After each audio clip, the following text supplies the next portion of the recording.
Welcome to the Profits on Purpose podcast, where we explore the journeys of purpose-led founders and the financial strategies that have helped them survive and thrive. I'm your host, Nate Littlewood. Today's guest is Jessica Walther, who is the co-founder and CEO of Itivate, which is the team behind Align My Company, which is basically a plug-and-play growth system built to help founder-led businesses scale without the usual chaos. Jessica brings a really deep background in corporate supply chain and procurement, having spent time at brands like Kroger's and Macy's. And she now channels all that knowledge, expertise, and wisdom into practical frameworks that let founders get out of the weeds, build high-performing teams, and scale profitably. Jessica, I am really looking forward to this conversation. Welcome to the show. It's great to have you here. Thank you. Thank you for having me. It's great to be here too. So, Jessica, I touched briefly on your background during the intro there, but could we maybe start off by just expanding a little bit on your background and explaining, how this led you to be doing what you're actually doing today? Yeah. So spent the first, 10 plus years of my professional life working inside of large corporations.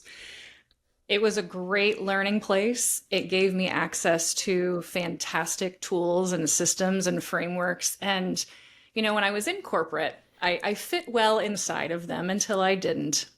And that's what led me to become a founder. But what I realized is that I had such a unique opportunity to work with small emerging brands, businesses, and there was often a lot of disconnect between the corporations that I used to work for and that these smaller businesses wanted to do business with. And it caused a lot of communication issues. It caused a lot of frustration, broken promises, broken relationships, and it caused a lot of chaos.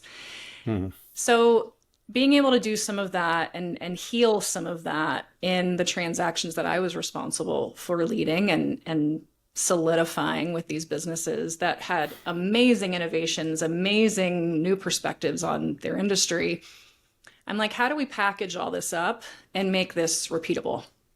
Because now more than ever, everyone is looking for ways to bring new innovation into bigger spaces. And there is a massive bottlenecking issue in getting those ideas through. I just said, how do we simplify this? And when I realized that we were, or at the time my team and I were, recycling these old frameworks that worked really well in corporate, we said, how can we reimagine this for small businesses in a way that is incredibly tangible and practical and gets right to the heart of the issue as to why large businesses and small businesses sometimes struggle to do business together.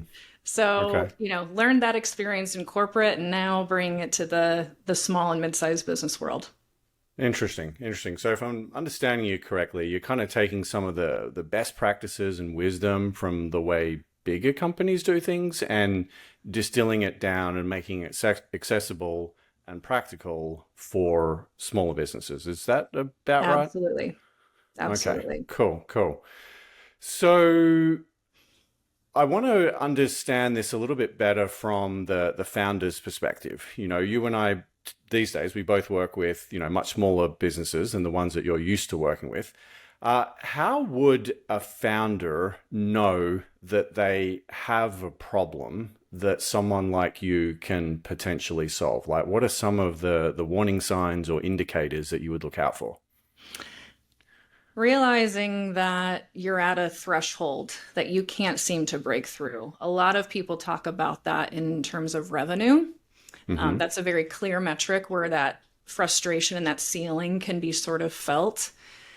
And just realizing that it doesn't matter how many hours you work, it doesn't matter how many people you hire, it doesn't matter how many clients you attract and do business with. Yeah. If you keep running into the same issue over and over and over again, I'm a firm believer that your business is forcing you to take a look at it. Our businesses are a mirror for us in a lot of ways. And if we keep running into the same brick wall, whether that's everything that happens after the deal is signed and the customers aren't having the best experience that the sales team maybe sold up front, What is that telling you about your business? So look at the processes. Where does things start to slow down or feel stuck or feel like you're forcing something through a process that just doesn't work anymore? That's one. The other is the founder really starts to resent their business. Okay. Interesting. And Tell me a bit more about that. yeah, so that's the moment where the frustration becomes so intense that there's a strong urgency to sell, exit, hire someone else to do all the hard work. And there's this frustration that just starts to boil up. And we've seen this in every business that we've either helped break through that ceiling or even do a turnaround. There's usually that negative feeling in the air of let's just make this problem go away and we'll do whatever it takes to make it go away. And Right. underlying all of that, there's a resentment, and often it's gone too long without having Yeah. any of those root causes addressed when that resentment is felt across the organization. It's no longer able to be contained with the founder. Interesting. Okay. Okay. Yeah. Good to know. Good to know. So Jessica, we spoke about this the other day when we had a chat before this podcast, and I was explaining to you that in my fractional CFO business, I kind of come across three main types of founders. The first I would call the product or designer. They're often from maybe an engineering background, or maybe they're the subject matter expert, and they love building products and they love releasing things and designing things and putting widgets out into the world. And to be honest, they're often not great for me as a fractional CFO client because it can be hard to get them to kind of focus on the numbers. The next I would call the media buyer / digital marketing guru. And these are people who understand their CACs and their LTVs. And, as long as they understand the financial math behind that, the decisions that they have to make about what they're going to do with capital and how they're going to invest it are usually pretty simple, right? They're going to buy more ads and more inventory, and they're just going to keep going. And those people are usually happy to just have a bookkeeper, accountant, follow them around and kind of clean up their mess. Again, not awesome clients for a fractional CFO business. When I look at my client base today, I would say the majority are in the third archetype, which I would call the business owners, the operators, right? They've done a little bit of everything, but they're maybe not expert at any one discipline, but they tend to think through things and solve problems a little bit more like a, general business owner would, right? They think about ROI, they think about allocation of resources and so forth. I'm curious what the founder archetypes look like from your perspective. And, do they align with that? Are they a little bit different? And does your approach to working with founders and, the ways and, the tools that you use to help them, does it differ based on the founder profile that you're dealing with? I love how you've segmented these. So I see three very similar categories that you do. To answer your question on whether or not it's a different toolkit depending on the different type of founder or business owner, I would honestly say it's not so much about just the founder personality, because there are three different, and you laid them out beautifully, three different types of personalities that decide to go into the wild world of building and growing a business. The first group that you talked about, I would describe them, at least in the way that my team and I have experienced them, are the engineers or architects turned founder. So they come in, they're often an SME in their particular field or in their ability to design and create new products. But I would say that personality really spans the other two, in that all founders are innovators in some way. They saw an opening in the market and they said, this is where I need to be. And this is my role in solving that vacancy or filling that vacancy. And we have to leave across all three personas room for that innovation, because your business is very solving a similar problem that mine does, just in a different way, in that we offer helpful structure to what is a good decision and what is not such a great decision, or a decision that needs to be delayed for a different time in the business and what it's focused on. the biggest thing that I've seen, and we saw this at times, especially with the teams that that were supporting the founder and the business. Yeah. When there's too much restriction, there is a lot of frustration. And it's more about how do you offer ways for the founder to communicate more easily with the team. And I've seen that be a need across all three personality types that you just described. Because it's often not what is the founder dealing with all the time. It's also, does the team know what the founder knows? Is the business operating with the intelligence that lives inside of the founder's mind? Is it being articulated in a way that the team can take action on? And that's where we've usually seen it break down across all three personality types. Interesting. So I'm going to put you on the spot a little bit here, Jessica. Yeah. Let's assume you're going into a brand new business / situation, and you can have access to anyone in the organization you want, and you could ask them any questions you wanted. But let's say I only give you 3 questions. What are you going to ask, and who are you going to ask it to, diagnose or assess whether, we might have a problem here that you could potentially help with? Yeah. For the founder, it's what's keeping you up at night. Okay. There's so much to unpack there. That's a very simple question that usually yields a very complex answer. But I would just ask that one question and then let them talk.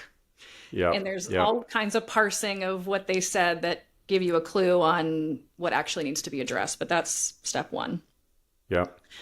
My next stop is whoever's in finance, whether that's bookkeeper, CFO, whatever that level of role is in the organization. It's what is keeping you up at night, or for them, it's what is the thing you can't seem to solve for right now? A lot of times it's profitability, or we're spending too much money and not focused on ROI, and we're very erratic in our decision making. Okay. And then it's whoever is closest to the customer. Okay. And I don't know of a department in any company that isn't in some way aware of what the customer needs and what they're not getting. Okay. This can live in, if it's a product business, it can live in the warehousing and distribution group. It can live in the customer service group. It can live in sales. Really, every segment of the business needs to be able to answer that question. And if they can't, that's even more illuminating as to where the root cause issue is. They've lost focus of the customer. Everyone has a different definition of what the customer needs and expects. R&D would say they want more products. They want more innovation. Customer service would say they just want the product that they ordered and they want it on time. Yeah. How do we marry those two definitions into a well-operating business? Yeah, that's 3 very well selected questions. Congratulations. I like that. So yeah, We didn't prep for that one. I know. That's why I'm giving you extra kudos for it. I love it. I appreciate it. Yeah. So keeping the founder up at night, I like that. And then in the finance, it's, what's not adding up? Where is the math just not mathing? Yeah. And then it's where's the gap in terms of customer expectations? I mean, that kind of really touches on all the important parts of a business, right? So it's, a good way to, exactly. A good way to do your due diligence, I guess.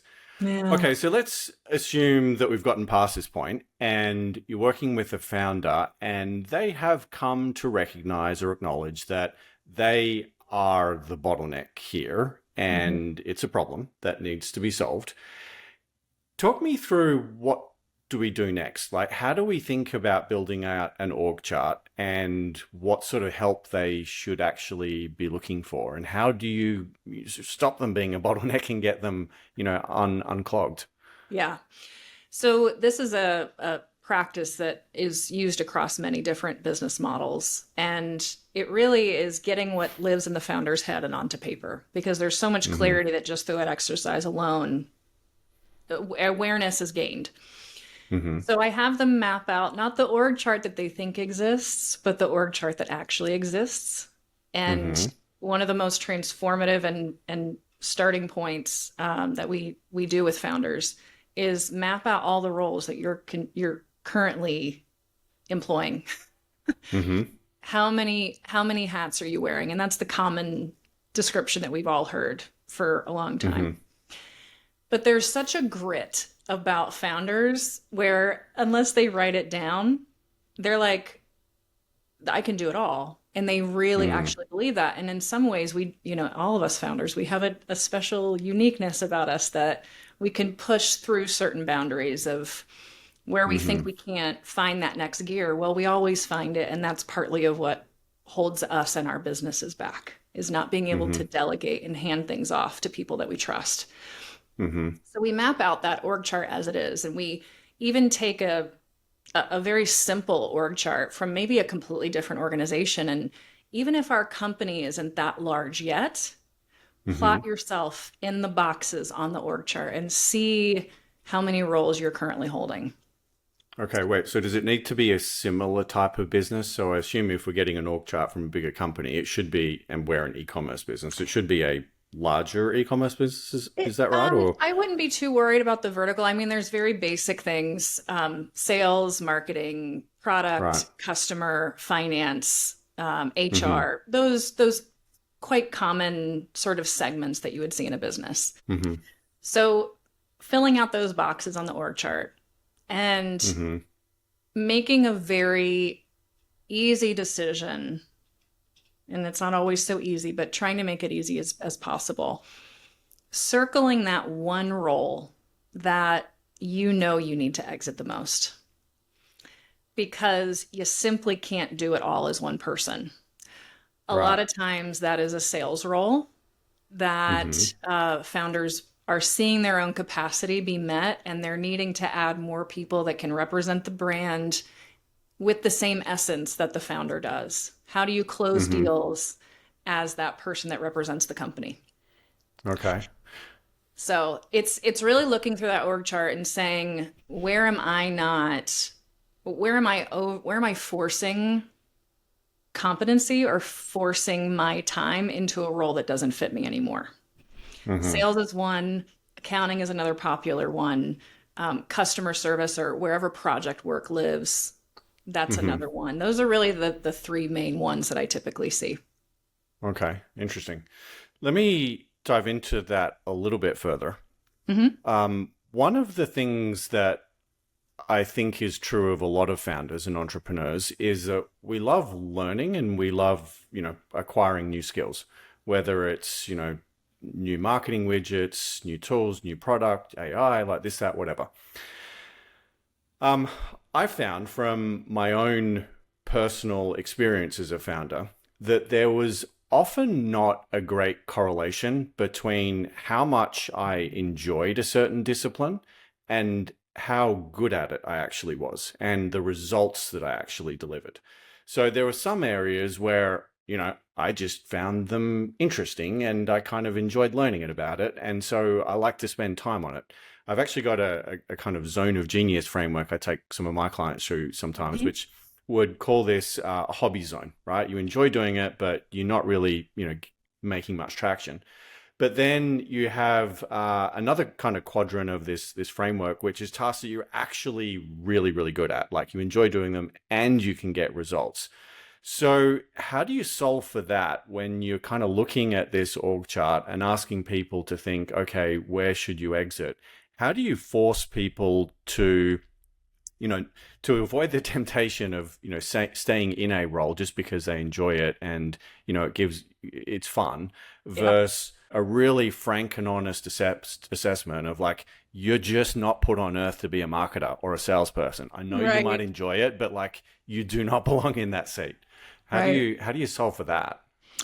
So we've used many different tools to help with that clarity. And what I found to be least helpful is for someone like you or me to tell the founder that they're Mm-hmm. not right for that role because we believe we can Mm-hmm. do everything, right? And in some cases Mm-hmm. we're right.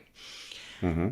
We are big fans of predictive index And that is a tool that we've used to really help the founder remember where their gifts are. It shows in plot points who you think you are and who you actually are. And it puts Okay. that also in a framework of what do you think your job is at work? And you get to see this relationship between who you think you are and who you've always been, and then how you're behaving at work. How in alignment are those two things? Or how dissimilar are those two things?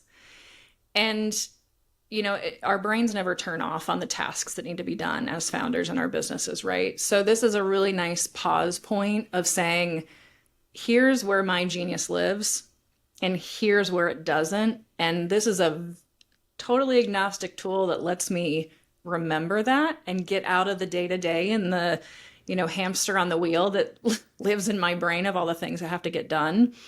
And it's like, okay, this is where I can safely let go, because this tool hasn't told me that I can't do this job, but it's telling me that I'm probably not utilizing my best gifts or doing my best work in this type of role.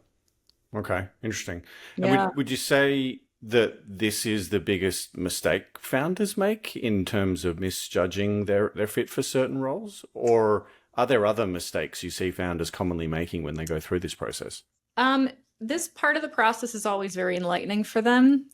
The biggest challenge is what comes next, and that's letting go of how do I replicate what I know to be high quality work, partially biased because usually the founder is the one who's done it. So they believe that what they're doing is the right way a lot of times.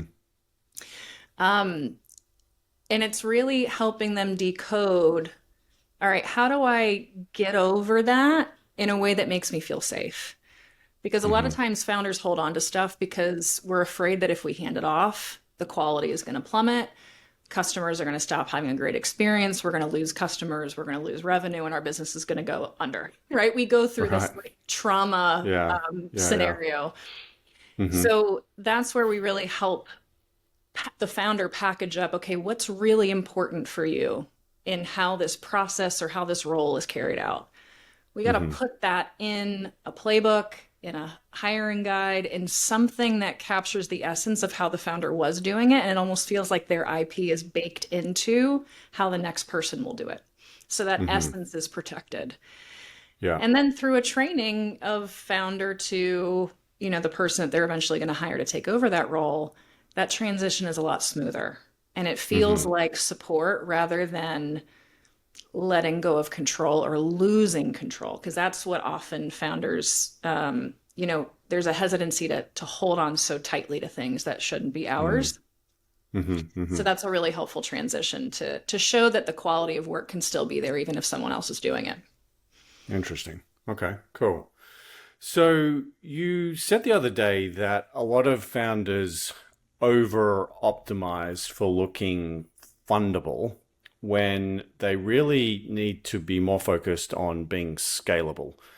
Can you tell me what is the difference between those two? And from where you sit, engaging with founders and looking at these businesses, how do you kind of know if a business/founder is one versus the other? Yeah.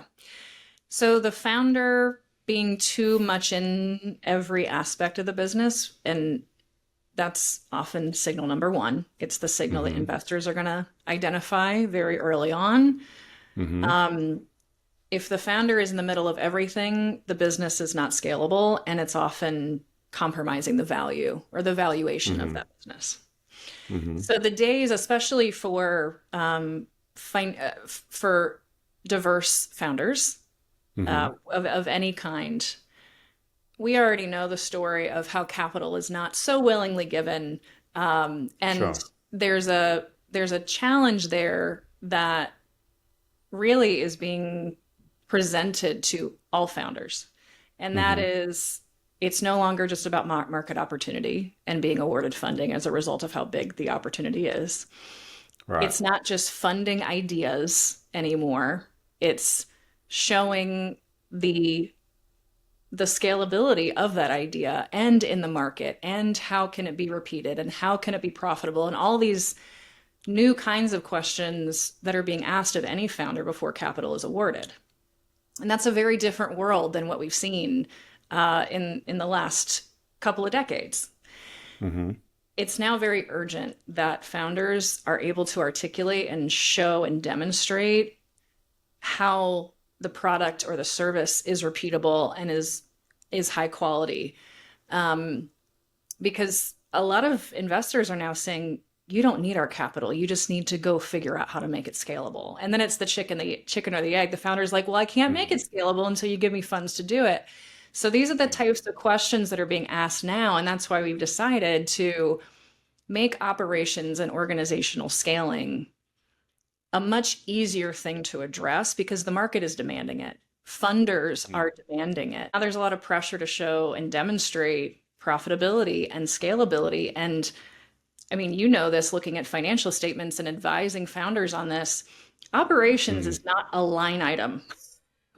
It's a lot of different line items that need to be evaluated to make sure the money is being well invested. And that's where we see so much dilution in the valuation of a business, is because those individual line items aren't evaluated as intently often as they should. And it's really what's eating away at the profitability and the scalability of the business.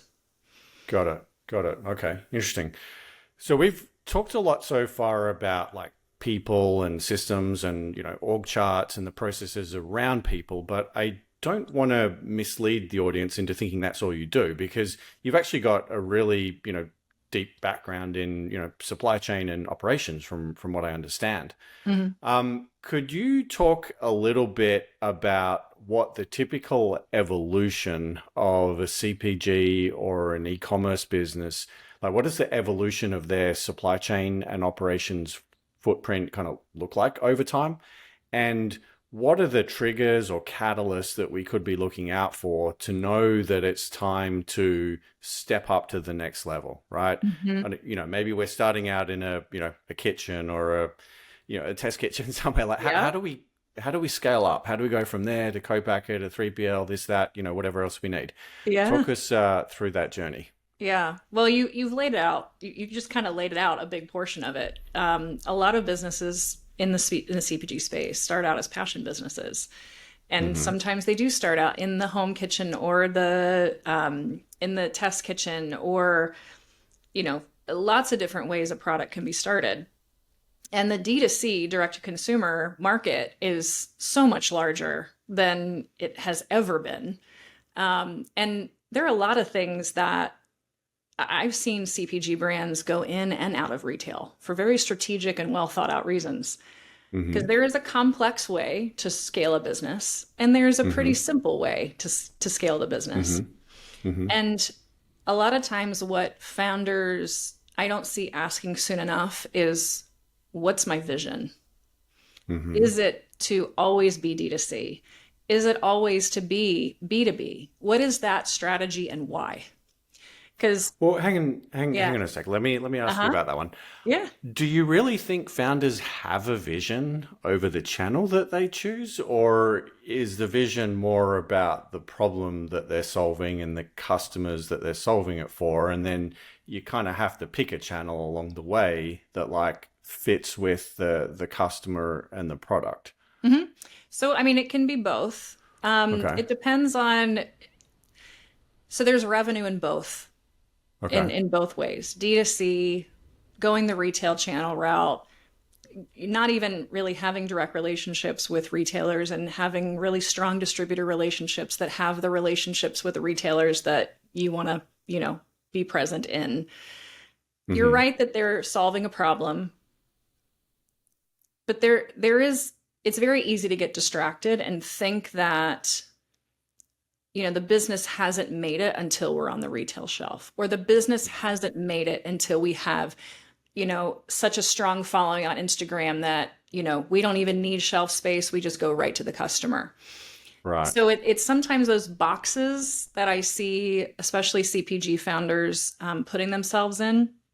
I've seen CPG companies that didn't start out as CPG companies, but they felt like they needed to in order to be successful. Maybe they were starting out in a brick and mortar bakery, and then they added on the CPG Okay. element. So it's always such an important aspect because they're very different capital requirements, right? One versus the other. It's not always just easy to open up or expand into a new vertical. Yeah. It's really important to inquire on why you want to go to that place. Let's take, getting into retail stores as an example. Why do you want to go there? Is that where your customer is hanging out? Is there a real valid reason why you want to go there? Or are you trying to prove something that has nothing to do with your business? And maybe there's something underneath that you believe that that's such a milestone that you must achieve in order to be a real business. It's very easy to get distracted in how much opportunity there is. And this can happen with the group that you mentioned, the first founder group, where there's a lot of interest in creating new products. You can kind of see that distraction take shape in verticals as well. Where are you selling and why? Got So it. it's always, what's your core? What is it, direct to consumer or is it retail? Can they play together? Maybe. I've seen a lot of businesses pivot one way or the other. And it's not just the money that dictates that. It's what is your real reason for wanting to head in that particular direction? Okay. Okay. I want to have a go at pulling some of these ideas we've been talking about together into a single question or issue here. Yeah. So we were chatting earlier about org charts and kind of building out a team. Now, org charts and team building takes time, right? You can't be changing org charts and, your job descriptions month to month or quarter to quarter. I've seen a lot of businesses do that and they shouldn't. So yes, you're right. They shouldn't. You can, but maybe you shouldn't. Right. But we were just talking about, product market fit and also product channel fit, which is a thing as well. And, early on, and I would argue often for at least the first 2 or 3 years, a startup is really just a hopefully intelligent and planned series of experiments, right? We're trying to throw a whole lot of things at the wall and figure out what sticks. And we're looking for this mystical thing called product market fit. Hopefully at some point after or just before that, we've figured out product channel fit as well. And so there's often a number of different chapters in a young business's life as they go through and learn these things. Like they might think at one point, this is a retail product and we need to be on shelves, therefore we need a sales team. But then the other perspective could be that, well, no, your costs are too high. The unit economics don't make sense for this product and people, for whatever reason, you don't fit into retail. So turns out we don't need a sales team after all, right? So I guess where I'm going with this is that decisions around hiring an org chart and building out a team are usually longer term decisions, right? You're generally making a decision like that for at least a year, probably multi-years. But early on, it's very difficult to commit to a certain strategy for multi-years at a time because you're still throwing stuff against the wall and trying to figure out, what sticks. Yeah. So what I'd love to hear your thoughts on is how do you know that a business is actually ready for some of these systems and frameworks that you're talking about versus how do you know that, okay, no, they're not ready for me and they just need a bit more time to run these experiments and, figure their what out? Yeah. Yeah. So the best way to test, because I agree with you wholeheartedly, the first few years is assessing what are you selling, who are you selling it to, and how well is it working. The best type of testing and iterating happens when the founder isn't the one taking the idea from start to finish. There's a lot of value in having other people, whether they are employees or contractors or collaborators of any kind, that could be a supplier or masterminds, things like that, that allow for other thoughts to take shape. a lot of founders let ideas live in their head and then they're frustrated when they don't happen exactly as they envisioned them happening. Right. And, Itivate 1.0 looks very different than Itivate 2.0. Itivate 2.0 launched last summer. Mm-hmm. Itivate 1.0 was staff up with really amazing, a really amazing consulting bench and team to go in and fix these problems for businesses. I equate that to a more capitally intensive business that was 100% worth it. It gave us a lot of great case studies. It gave us a lot of data to understand what we do best and what is repeatable. So I would say those early test and learns are incredibly important. But also notice when it's not working anymore, or notice when the market is shifting. Part of Itivate's pivot was noticing that there was a shift happening and there was a massive disconnect in how other kinds of businesses, often smaller in size or incubator stage, needed to be served, and they weren't getting it. They weren't receiving that information. So how could we solve for that? So I never like to think of those first couple years of being a waste and just a bunch of expensive experiments. It's easy to fall into that trap, but it really isn't. It's a very common thread that if you're always evolving, which every business will do, it's nice to see and find the common thread. We wouldn't be able to talk about what we do and the problems we solve as clearly as we do now and package it up so cleanly if we didn't have those 5 years of going in and helping businesses scale and turn businesses around. So, Yeah. it that decision to make a pivot is very intuitive. I looked at the org chart myself. In that moment, I said, this is not how we need to be meeting our market. We need to do it differently. And that's a very personal choice. If you've brought a team along with you, whether that's one other person or a team of 10 like we had, if you bring that team along with you in that decision-making process, there's so much wisdom there. You learn so much as the founder, and there really is no failure that you're talking about. When you decide to pivot your business, there is no failure. It's just version 2.0. Yeah. And on and on and on. We will continue making pivots the same way I'm sure you will. Every business should. It's when we're seeing businesses so locked in on what they think is real or what or how things must be done, you miss that opportunity to let the business take on its next version of itself. So look at the org chart, say, is this working? Or where can things be shifted or simplified? Where can they be automated? I mean, AI is definitely part of our world now. So it's really just saying, am I receiving the value, or is the business receiving the value? Are our clients receiving the value of this investment? And are we meeting the industry where it is, or is it time to think about this differently? And with the right team, you can have that conversation in a really intentional, productive way. Interesting. So I guess my concern implicit in the question was that there might be a risk that you establish all these systems and org chart and people kind of too early at a point where you're still needing to be nimble and iterate. But it sounds like your perspective on that would be, well, no, these team of people can actually help you run the experiments faster and better than you would be able to do it on your own. So I guess what's important then when you're thinking about this early org chart is to make sure you're hiring people who recognize that, there's not just one way of doing things, and I'm not hiring you for, a static job description.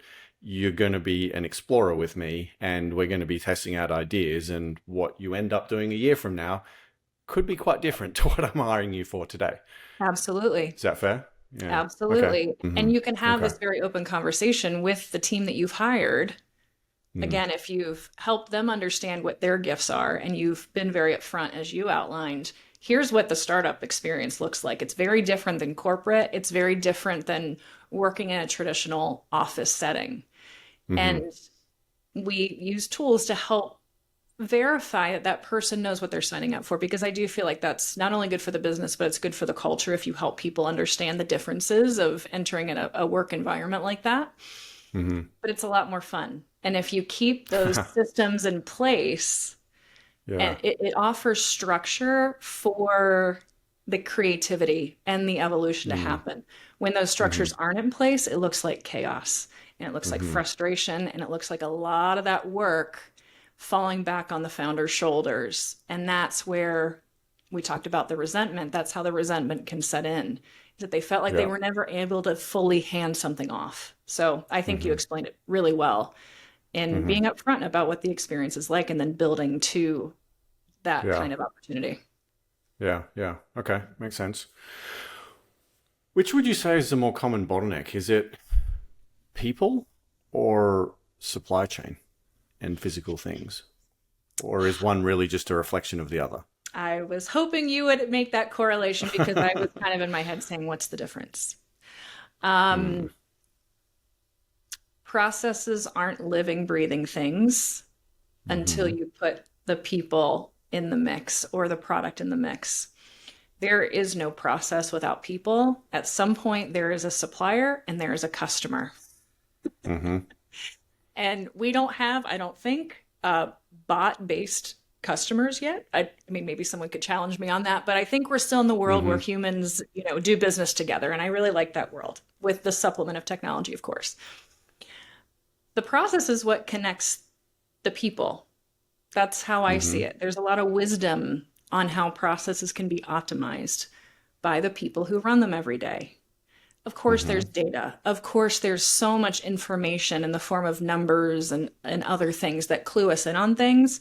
But the interpretation of that data is going to come down to who runs this process every day, who's talking to the customers, and how closely does that experience reflect the value proposition of the business and the founder's vision. Hmm. And if those things are not being connected, you have a problem. But it's all the wisdom in between the different steps of any process that really bring light to where the business needs to evolve. And Mm. everyone at every level knows where those opportunities live. The biggest thing that we found is that there aren't enough opportunities for non-leadership roles to have a voice in Hmm. articulating what those opportunities are. There's so many Hmm. approval processes that prevent that amazing idea that could totally change the trajectory of the business, making it to the leadership team's desk, because we still live in a hierarchical sort of approval type world in a lot of ways.